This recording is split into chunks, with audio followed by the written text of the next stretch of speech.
la vie des prophètes, mais surtout en fait de la vie du prophète sallallahu alayhi wa sallam. En gros, déjà, dites-vous les frères, le prophète en personne, c'est une preuve de l'existence d'Allah. Vous allez me dire pourquoi? Parce que quand tu regardes la vie du prophète, t'étudies sa vie, tu regardes sa générosité, à quel point il gardait jamais rien pour lui, il donnait toujours aux gens. En gros, un être humain lambda, lui, s'il avait toutes les richesses du prophète, il en aurait gardé pour lui. Généreux, mais à quel point? Il aurait donné la moitié, 3/4, mais il aurait gardé pour lui. Et tu regardes la vie du prophète du début de la révélation jusqu'à sa mort, il a jamais rien gardé des richesses qu'il a obtenues, il a toujours tout distribué, jusqu'à même chez lui, parfois lui-même, il ne mangeait pas en fait, pendant plusieurs mois. Il donnait tout ce qu'il avait. Et Allah sait à quel point les musulmans, à une période donnée, ils étaient devenus extrêmement riches avec tous les butins de guerre qu'ils avaient réussi à acquérir.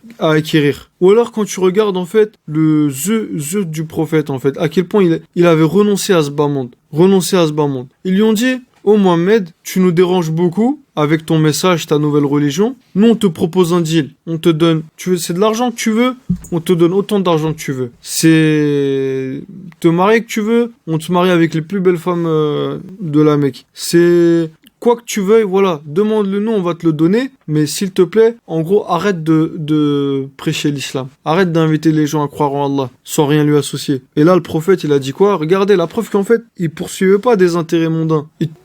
Un être humain, tu te dis que, justement, c'est pas un être humain comme les autres et que tu sais qu'il est révélé. C'est un prophète, en fait, qu'il est envoyé par Allah. Il a dit quoi? Il a répondu: même si vous me donnez le soleil à ma main droite et la lune à ma main gauche, moi j'arrêterai pas d'inviter les gens à croire en Allah. Autre exemple, quand tu regardes la miséricorde du prophète, quelqu'un lambda, tu vas lui faire du mal, il va te pardonner une fois, 2 fois, combien de fois il va te pardonner? Au bout d'un moment, il va vouloir se venger, ou il sera énervé contre toi. Mais quand tu regardes la vie du prophète, toutes les personnes qui lui avaient fait du mal à l'époque où il vivait à la Mecque, dans les premières années de la révélation, le jour où il est revenu et il a conquis la Mecque, les musulmans ils ont conquis la Mecque, la première chose que le prophète il a dit: pour vous aujourd'hui il n'y a aucune peine, je vous pardonne pour tout ce que vous nous avez fait vivre à l'époque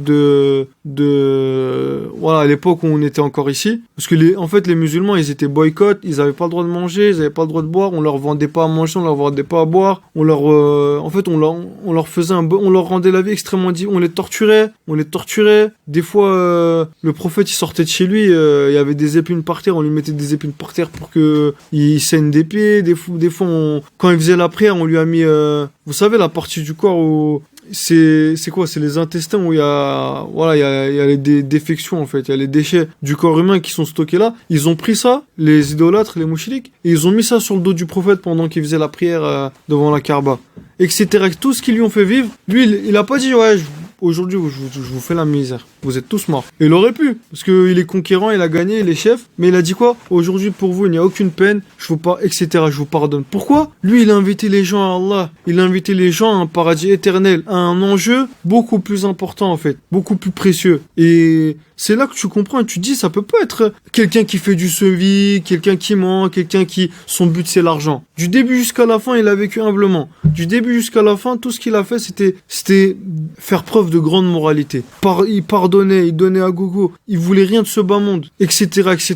Et ça, tu te dis, c'est certainement quelqu'un qui a été envoyé par Allah. Rappelez-vous du récit où t'as un juif qui vient voir le prophète, qui l'arrache par son col, par ses vêtements, qui lui dit: ouais, oh Mohamed, rends mon argent. Le prophète, normalement, il devait lui donner l'argent dans 3 jours, il y avait encore 3 jours. Normalement, t'es dans tes droits, t'es dans ton droit, t'es dans les délais. C'est comme si je te dis, on vient, on te demande de payer ton forfait téléphonique 3 jours avant, ou alors on te taxe 3 jours avant la fin de ton abonnement, etc. On te demande de payer avant les délais. Regardez ce qu'il a fait le prophète. Le prophète, il s'est pas énervé, il a pas dit: attends, tu fais quoi, nanana. Il a dit à Omar va lui donner son argent calmement. Et aussi, vu qu'Omar il s'était énervé quand le gars il a dit ça, radiyallahu anhu, il voulait lui couper la tête, il voulait l'embrouiller parce qu'il a manqué le respect au prophète. Il a dit: tu vas lui rajouter de l'argent. Tu vas lui rajouter de l'argent parce que là ce que tu lui as fait c'est pas bien, tu lui as porté préjudice, tu vas le dédommager. Et là le juif quand il était en train de partir, il s'est dit: moi je peux que croire en Mohammed parce que dans la Torah il y avait les signes annonciateurs d'un dernier messager. Mais je voulais être sûr et certain. Et dans la Torah il y a écrit qu'il sera extrêmement doux avec les gens. Et là comment j'ai vu comment Mohammed il était doux,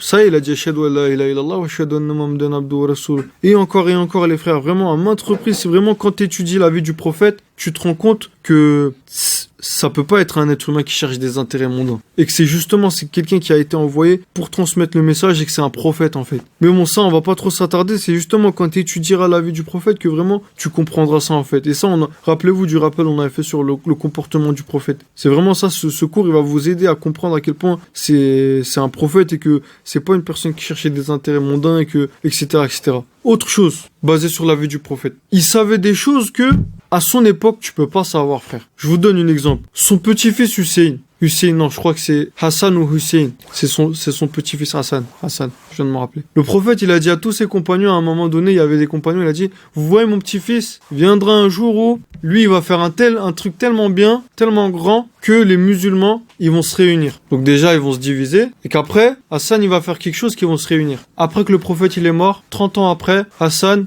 à une époque où les musulmans ils étaient divisés, Inch'Allah, tous ces cours-là, on va les faire, les frères. On va les faire. Ils étaient divisés pour la première fois.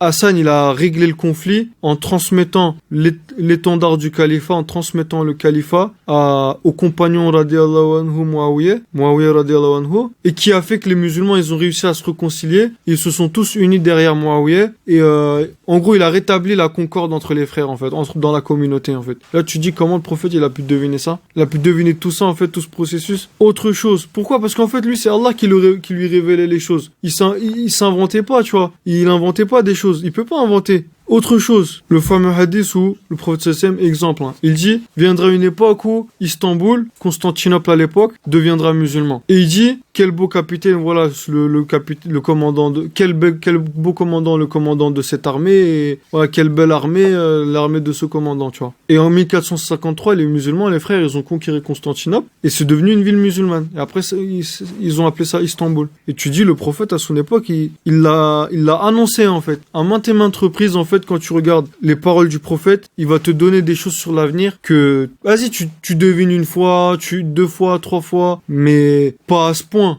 Tu peux pas, en fait. Quelqu'un qui réfléchit avec clairvoyance, qui ne se voile pas la face, il se rendra à l'évidence que l'islam c'est la vérité, en fait. Que le prophète c'est vraiment un prophète, que l'islam c'est la vérité. Un dernier exemple, si vous voulez, les frères, où le prophète, par exemple, en parlant des signes de la fin des temps, il dit viendra une époque où il y aura de plus en plus de tremblements de terre, de catastrophes naturelles. Et là, les scientifiques ils disent clairement que dans la conjecture que voilà là, de plus en plus il y aura des catastrophes naturelles si y a le réchauffement climatique qui continue, etc., etc. Tu vois, comme subhanallah, comment il a pu deviner cela, tu vois. Ou alors il dit, viendra une époque où il y aura des gratte-ciel. Les gens ils vont construire des gratte-ciel, voilà, des grandes tours, tout ça. Et même ça, tu vois, disons que ça, il a deviné. Toutes ces choses-là, il a tout deviné. C'est impossible, frère. Et aujourd'hui, il y a des gratte-ciel, etc., etc. Et aussi, les frères, bien sûr, une chose importante, j'ai envie de finir sur ça. Des fois, il y a des gens, en fait, quand tu leur expliques l'islam, quand tu leur expliques la croyance en Allah et que l'islam c'est la vérité, des fois ils te disent ouais t'as raison, ouais franchement ce que tu me dis je suis d'accord, etc., etc. Mais il y a des questions j'ai pas trop compris, donc je préfère ne pas devenir musulman ou je préfère ne pas me convertir, etc. Bah ça c'est regrettable parce qu'en fait c'est comme si je te dis t'as un palais mon frère, un palais. Le palais qui te donne accès au paradis. T'as 99 portes ouvertes. T'avais 99 questions. On t'a donné 99 réponses. Juste t'en as une. T'es pas encore serein. T'as pas encore compris ou etc. T'as pas trouvé la solution. Ça serait pas logique de dire bah je rentre pas. Tant que j'ai pas compris ou tant que j'ai pas réussi à ouvrir cette dernière porte. S'il y a 99 portes ouvertes, tu rentres mon frère. Et plus tard, Inch'Allah, tu pourras trouver la solution ou ouvrir cette dernière porte. Mais il y a beaucoup de personnes, tu les vois par exemple dans les vidéos, dans les interviews, ils disent ouais t'as raison, mais je sais pas, il y a des trucs, je suis pas encore sûr ou je suis pas encore, etc. Ça c'est regrettable parce que tu dis, imagine tu meurs demain, tu vois. Imagine tu meurs demain. Qu'est-ce que tu vas faire si tu meurs demain? Tu vas mourir en étant non musulman, tu vois. Et ça c'est regrettable. L'idéal c'est que vraiment quand t'as compris, tu peux pas tout comprendre. Si t'attends de comprendre toutes les réponses à toutes tes questions, t'auras 60 ans et que t'auras toujours pas, voilà, trouvé toutes tes solutions, toutes les réponses. Mais quand t'as vraiment, voilà, t'as réussi à te convaincre, quand t'es convaincu, quand t'as compris, ça y est, tu rentres dans cette porte, tu dis Bismillah, frère, tu dis Ashhadu an la ilaha illallah wa ashhadu anna Muhammadan abduhu wa rasuluh, et t'es musulman et t'es croyant, frère. Parce qu'en vrai, quelque part aussi, le shaitan, il s'arrêtera jamais d'essayer de nous piéger avec des questions pièges. Exemple, ouais, Allah il a tout créé, d'accord. Bah qui a créé Allah? Ça c'est des questions pièges en fait pour essayer de te faire sortir de la religion, pour essayer de te mettre des bâtons dans les roues. Mais la solution en fait c'est quand t'as compris, quand t'es convaincu sur 99 points, c'est le dernier point frère, tu le calcules pas. Faut pas que tu te prennes la tête avec ça. Faut pas que ça t'empêche de rentrer en fait.